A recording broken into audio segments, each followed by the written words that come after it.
Bom, meu nome é Leila e hoje eu vou conversar com o chefe pesquisador sul-mato-grossense Paulo Machado.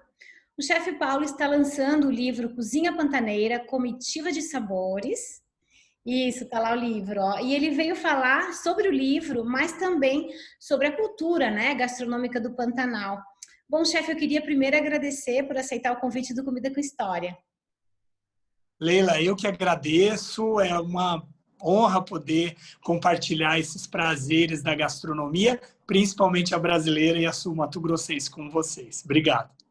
Eu que agradeço. Agora vamos lá. Então, o Pantanal, ele tem, né? O bioma Pantanal, ele tem estado ultimamente na mídia por causa das queimadas, mas a gente percebe que a maioria da população brasileira não sabe muito sobre a cultura e as tradições do Pantanal, né? Então, eu gostaria de saber por que você resolveu lançar esse livro e o que pretende com esse livro. Bom, é um trabalho de pesquisa de mais de 10 anos. Eu sou da região. Até no início do livro eu conto um pouco da minha primeira viagem para o Pantanal, para uma fazenda no Pantanal, né? Isso tem aí 30 e poucos anos. E a minha ideia, desde sempre, com essa paixão desse lugar, com a pesquisa, é justamente entender técnicas, fazer um levantamento de dados, um mapeamento dessas técnicas e ingredientes locais e, obviamente, conseguir mostrar isso para as futuras gerações de chefes que vêm aí, para as pessoas que pesquisam a cozinha brasileira e que querem conhecer a fundo um saber, a convivialidade, o jeito de receber nessa região, que é tão importante para nós, obviamente, não só para nós, mas também para outras pessoas que são apaixonadas por culturas gastronômicas e sistemas alimentares. Uhum. O livro ele conta com 65 receitas. Qual foi o critério de seleção dessas receitas? Eu fiz o trabalho depois que eu comecei a pensar nele em livro. Antes do livro, eu fiz um mestrado em hospitalidade, que foi justamente o desenho inicial desse livro, onde eu estudei a comensalidade no Pantanal Sul-Mato-Grossense. Eu fiz um recorte de uma região específica e ali eu fui entendendo os eventos que acontecem na região e coloquei isso para a gastronomia. Então, as festas, os leilões agropecuários, os bailes, as cidades principais, o jeito que eles têm em relação com a comida local, os rios do Pantanal, tudo isso mostra um pouco dessa gastronomia. Aí, depois disso, para o livro, eu comecei a trabalhar com uma jornalista e também pesquisadora, que é a Cristiana Couto, e aí juntos a gente desenhou o que é o índice do livro, né, que vem justamente com essa divisão.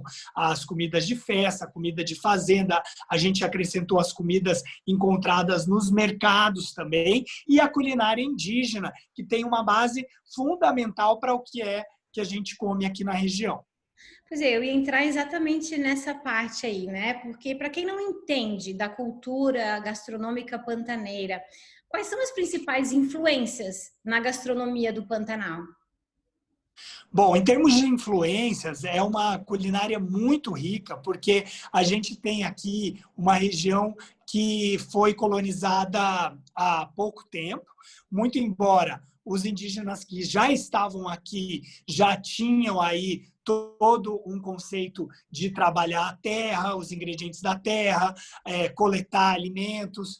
A gente tem, por exemplo, um dos ingredientes do livro que eu trabalho é o arroz nativo do Pantanal, que é um arroz que foi encontrado em comunidades indígenas Guató, no Pantanal. Esses indígenas eles estavam praticamente extintos da região, mas por conta desse alimento e alguns estudos antropológicos com eles, foi justamente reativado o conhecimento ancestral dessas comunidades.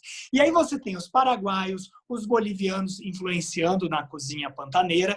Dentro do Brasil a gente tem cozinha de Minas Gerais, do Nordeste, a cozinha de São Paulo, a cozinha gaúcha, tudo isso trazendo traços para a nossa região. E, além disso, a gente tem imigrantes de outros países, como Japão e Líbano, que influenciam também na nossa gastronomia.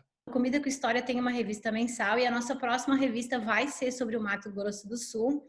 E nas entrevistas que a gente vem fazendo, a gente tem percebido que algumas receitas têm se perdido, né? Ou estão desaparecendo. Uma delas é o queijo Nicola, que inclusive está no seu livro, né? Que processo é esse que está acontecendo, que está se perdendo esse tipo de produto? E o que poderia ser feito para frear esse acontecimento? Olha, eu acho que uma iniciativa como esse livro, né, o registro de uma receita através de livros, já é, sem dúvida alguma, uma forma de mostrar para a sociedade o que a gente tem, as riquezas. Não é só o queijo Nicola, a gente tem, por exemplo, a parte de doçaria do livro, a geleia de mocotó, por exemplo, o uso integral do alimento bovino, né, que é o ingrediente principal dessa cultura de cozinha de fazendas do Pantanal, são receitas que realmente estão cada vez menos sendo feitas. E isso, obviamente, é um traço característico dessas populações que vão se tornando urbanas, do trabalho que dá para fazer, do acesso a outros tipos de comidas industrializadas, por exemplo, que são muito mais fáceis e para o dia a dia. Mas o prazer de consumir esses alimentos que dão mais trabalho é algo assim que, quando você conhece, você realmente quer reconquistar. Então, eu acho que por aí já fala por si só a importância de resgatar esse saber cultural. Por exemplo, o queijo Nicola, que a gente falou, né, ele está aqui na página 102 do meu livro, junto com as comidas de mercado, ele sofre uma transformação tão interessante que, por exemplo, no próprio Mercadão a gente encontra queijos com o nome Nicola, mas que já é outra receita. Aqui no livro eu fiz questão de colocar a receita do queijo Nicola tal qual eles fazem nas fazendas da Inhacolândia. Existem algumas variações, por exemplo, essa receita da Inhacolândia, a senhora que me ensinou a fazer, ela não pendura o queijo. Ela já é adequada, é a receita que o queijo é lavado várias vezes com leite, com água morna, bem quente, aliás, quase queima a mão para fazer, e ele fica com uma textura que lembra um pouco uma mussarela, mas algumas localidades de Corumbá eles penduram, fica parecendo cacio cavallo, que é um queijo até italiano, tem gente que chama de cabacinha. Então, são características desse tipo de receita e que o sabor, o queijo feito ali naquele terroir, dá toda a cara para esse produto. Interessante. O queijo Nicole eu nunca experimentei, tenho muita vontade. Agora vamos falar de uma outra coisa que o Paulo Machado ele está envolvido. Ele é o idealizador da marca Brasil Food Safaris, né? Que faz viagens. E por que é tão importante fazer esse tipo de viagem, de safari, né? Que a pessoa vai fazer uma expedição para conhecer a cultura gastronômica local. Como é que isso pode aproximar a cozinha pantaneira do restante da população do Brasil e até do mundo, né? A gente que vem visitar o Brasil.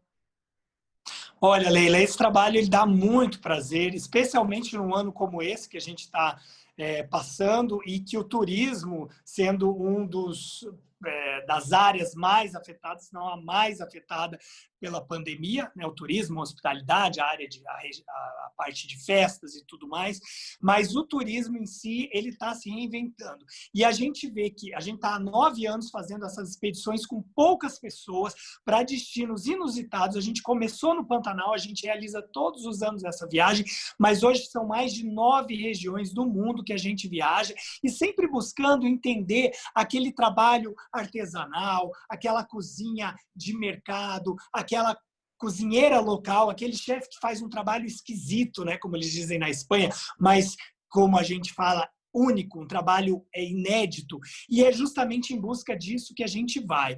E a gente está entendendo que no ano que vem, assim que essa fase passar tão dura e essa vacina chegar e tudo mais, a gente vai poder continuar fazendo as expedições e ali a gente faz muitas receitas, a gente tem acesso a mais de 30 receitas especiais, ou as pessoas aprendem a fazer e a ideia é que elas possam retomar essas receitas das suas casas, adequando com outro ingrediente que ela tem local, né? Mas entendendo a técnica, o jeito, o lampinar uma carne, o guisado feito para, por exemplo, uma mojica de pintado, que é um prato típico também, pode ser feito com outros peixes em outras localidades, e aqueles doces maravilhosos, as bebidas típicas e as frutas locais que a gente tem no Pantanal.